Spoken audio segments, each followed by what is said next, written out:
headquarters of common sense. Talk Radio. It's certainly not. Hi, Ian. It's Katie, by the way. Apologies. We had that very conversation in the office, strangely enough. And I went and fell down the rabbit hole. There you go. Don't worry. Lots of people do. It is seriously, before we get into the kind of nitty gritty of what Yvette Cooper was or wasn't saying, at the moment, the whole issue of being trans, as far as I can remember, trans people have been around since I've been alive, and nobody blinked very much. And suddenly, in the last couple of years, an explosion of grief and jip has come your way. Yeah, trans people have been around ever since there's been people, basically. So there've always been trans people. There's not always been the technology to allow trans people to transition, but there've always been trans people. But it's just got toxic in the last few years, really, since the review of the Gender Recognition Act. And it's just stirred up an awful lot of hatred. But in general, most people are absolutely lovely. Most people in real life are, they're either very supportive or they're either neutral but respectable. Sorry, not respectable. Respectful. Yes. Respectful. Yeah. Sorry, respectful. There's only a very small minority of people who are transphobic and are trans hostile. Obviously, JK Rowling being one of them, as you spoke about her earlier on, and she's got form on this. She only cares about women's rights when she can use it to weaponize it against trans people. And I think she's been misusing her great fan base, because she's a brilliant author, and I take nothing away from her as an author. But she's got this brilliant fan base, and she's building it up to attack trans women, and the whole thing is just toxic. It really is she attacking? Again, I come at this from a male perspective, which is different to the perspective you would have, JK would have, India Willoughby, who I was talking to on text just before this show.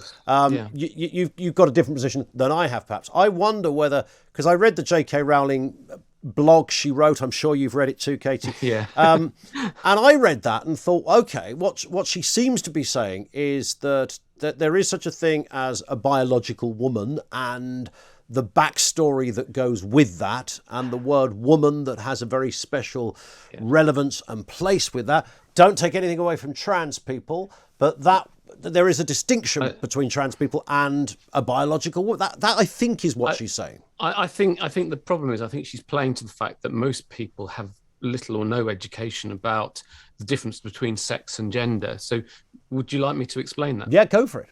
Yeah, okay. So what we need to do is just go back to basics to begin with. So let's talk about sex to begin. Oh, that's a song, isn't it? We go back to sex. I'm not going to sing it, by the way. No, please don't. Not that I've heard your singing voice. Yeah, no. Isn't it? Oh dear. But we'll talk about sex. So we're all just born as babies, no surprises there. But we're born as babies with various bits. We've got bits between our legs, bits between our ears, bits inside our bodies, bits on the ends of our arms and legs, bits everywhere. But the only bits that count in terms of our birth certificate are the appearance of the bits between our legs. So when a baby's born, the doctor or midwife looks between the legs of the babies and they have a choice. And in this country, it's a binary choice of which label to give the baby. It's either boy or girl. That's all it is. So you're saying it's just based on the biology. It's based on your willy and your uterus, and that's it. That's exactly what it is. So, but the trouble with nature is it's very messy. It doesn't do binary things. So there are very many people who are what's called intersex. Now, that's nothing to do with being trans, but I need to explain this first of all. So it's not as straightforward as just XX and XY chromosomes, because we all start off as female anyway, don't we? And depending on the amount of testosterone and everything we're exposed to, depending on how male we get. And so there's a whole spectrum.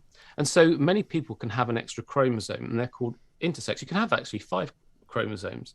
And so for instance, they could have a vagina, but they could have internal testes. But of course, at the time they're born, the internal testes aren't found, and they're not found until later on in life. But this is, and that affects just under 2% of the population, which in the UK is about the same number of people who've got ginger hair. Not necessarily the same people, so don't go jumping to any conclusions, Ian. but this is, but that's just enough to quantify it. Yeah, but that is just the primary sex characteristics. We're all used to seeing a whole spectrum of secondary sex characteristics. If you think of the typical alpha male, he'll be tall, he'll be broad, he'll have big hands, big feet. You know what they say about men with big feet, big shoes. Yeah. But and he'll have square jaw, protruding forehead. But not all men look like that. Many men are much smaller. They're more petite, heart-shaped faces.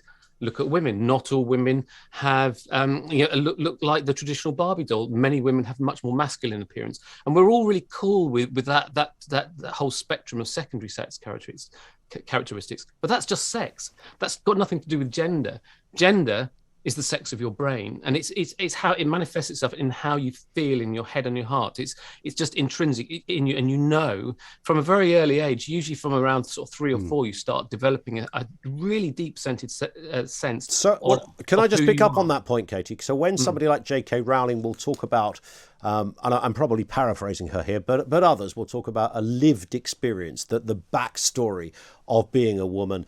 Somebody like you, Katie, somebody like India and others, haven't got that story. Your contention would be, well, we would have exactly that story had we, when there's a point in years to come when, a blood test will determine this bang like that, then the story would be the same. So JK Rowling's point is irrelevant. But the point is that I've always been a woman. That's who I've always been. That's always been my gender identity. It's just that it took me a very long time to admit it to myself. No one chooses to be trans. It's not something we do by choice, because it's a really tough journey. Nobody chooses to be trans. The only choice we have is whether we do anything about it or not. And because of, I was born in the late 1960s, so in the early 70s, growing up as a kid, the culture was so different to what it is now. And it was just so much harder then. It was just nobody ever spoke about trans issues then. But let me just go back to gender. So just as sex isn't binary, gender isn't binary either, and there's a whole spectrum, and it's not linear either. So many people are what's called agender. They don't have a gender at all. But I don't want to confuse you too much. Just think of it as linear, with 100% male at one end. But there are clinicians and people that work in that world would say, actually, Katie, that isn't true. There are only there's two sexes, and there are two genders that go with that. You've heard all those arguments. Now, when you hear that, and I do wonder, well, there's slightly more than one issue going on here, but I wonder whether the kind of stick that you guys get, and I say guys as in men and women, get, is that it is based on this spectrum of genders, which has confused what was once, interesting, not particularly controversial, that there are some trans people. Now we're told there are 100 genders. We're told that if a kid wants to call themselves non-binary, they can do, even though they possibly don't even know what it means. We have companies bending over backwards to accommodate for this. If you dead name somebody or misgender somebody, it's a crime akin to second-degree murder. Is it all of that, do you think, that has kind of fed into this debate? And it's meant that people like yourself are getting some horrendous stick for it, which I find... I look online, I see the kind of things that are said, and it's just beyond my comprehension that one human could treat another human in that way. That doesn't mean, however, that some people have views you will disagree with.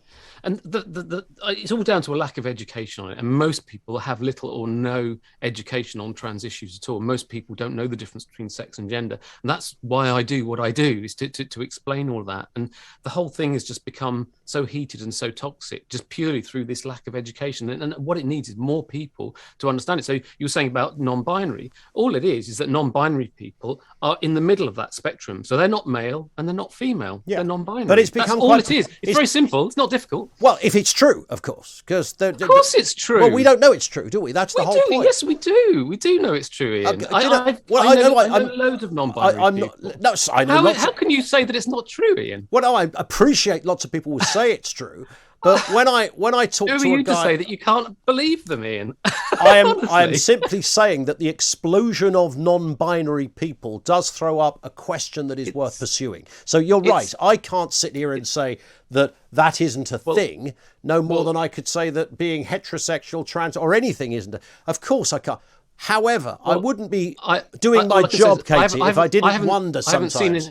I haven't seen. When I talk to a student at a university who says to me that 50% of his class of his year are non-binary, you start to think to yourself, hang on, that's a bit like 50% used to be goths. There's some people clearly here who are opting for the minority points. Is that reasonable? No, all it is... Half a school year are non-binary. Really? Are you going to let me answer? Yeah, go. Yeah. Okay, so... all it is that there's more education on it. Well, like when I was a kid going in the 70s, there wasn't any internet or anything. There was nobody spoke about this sort of thing. There is so much more awareness of this, and people now are becoming so much more enlightened to the fact that there are more than two genders and that it's not binary. And the whole point about this is being happy. We're not trying to transition to say that we're trans or whatever, to be somebody who we're not. We're just trying to be happy. And the whole point of it is that trans and non-binary people, all gender non-conforming people, are just ordinary people who want to be happy. Listen, and I totally get that. And I think of all of this discussion, being a trans man or a trans woman is not controversial, or if anything, in this wider scale of this debate, it's the least controversial point. I think it's the bit in the middle that is confusing people and creating the discussion or the debate and the hatred. Just purely because of lack of education. I think you probably ought to come to one of my trans awareness training sessions by what you've just been saying. So I'd love to be able to come in and do some education for you, so that you can so you can help your way through this. Because, but I'm aware that lots of 14-year-old kids will kind of pick up on something and go, non-binary. Yeah, that's me. I'm non-binary. I don't feel like lots of kids at 14 are a bit, not sure of their identity in many respects, right? We don't have to give them a non-binary tag. When did you know you were a boy? When did I've always known I was a boy, and that's exactly. the answer you knew I was going to give you. That is the point. I've always known I was a girl, and non-binary people always known they've been non-binary, but it's just with the education has allowed them to put a name to it. That's all it is. And the fact that we're actually having this debate, it shouldn't be a debate. But I can have an instinct looking at other factors, Katie, and go, do you know what? I think there's a politicization of this, and I think there's 100 genders. I could come into work tomorrow and say, I've got a new gender, it's called Tuesday. And an email would go out to the building saying, Ian's got a new gender, he's identifying as this, and he therefore should be respected for that. And no, but you're trivialising it. No, not true. No, I'm simply saying, everybody is scared witless to comment on it unless you're on Twitter. But would you have this debate if you were talking about race? Would you say that to an Indian person or a black? But that is the debate. Is this akin to race? That is the point. It's about identity. And this is my identity, and the fact that there's constant media debates about our identity is offensive. Just a very final point, Katie, because I would love to speak again on this. It's been a cracking conversation. But JK Rowling, look, she's not a figure of hate. She's not there to stir things up. She clearly has a position. You might not agree with her position, but would you concede that's just her opinion? Well, that'd be all right if it was her opinion and she didn't have this huge fan base that she's misusing to spread this misinformation about trans people. But what she's doing is stirring up an awful lot of hate, and she's doing an awful lot of damage to trans people everywhere. We're not a threat to anyone. Trans women are women, and we're not a threat to anybody. We're just ordinary people who want to be happy. Katie, great to have you on. Thank you. Katie Neeves with us here on Talk Radio, trans ambassador, founder of Cool to be Trans. More than happy to have that discussion. Thoughts on that from you? 0344 499 1000. Good talk. Hot talk. Bold talk. Talk Radio. Listen on your smart speaker. Watch it live on your smart TV. The world headquarters of common sense. Talk Radio.